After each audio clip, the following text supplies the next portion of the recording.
తగిలే రాళ్ళని పునాది చేసి ఎదగాలని, తరిమే వాళ్ళని హితులుగా తలచి ముందుకెళ్ళాలని,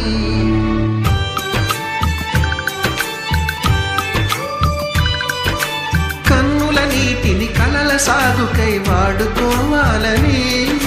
కాచే నిప్పుని ప్రమిదగా మలచి కాంతి పంచాలని, గుండెతో ధైర్యం చెప్పెను, చూపుతో మార్గం చెప్పెను, అడుగుతో గమ్యం చెప్పెను, నేనున్నానని నీకేం కాదని, నిన్నటి రాతని మార్చేస్తానని.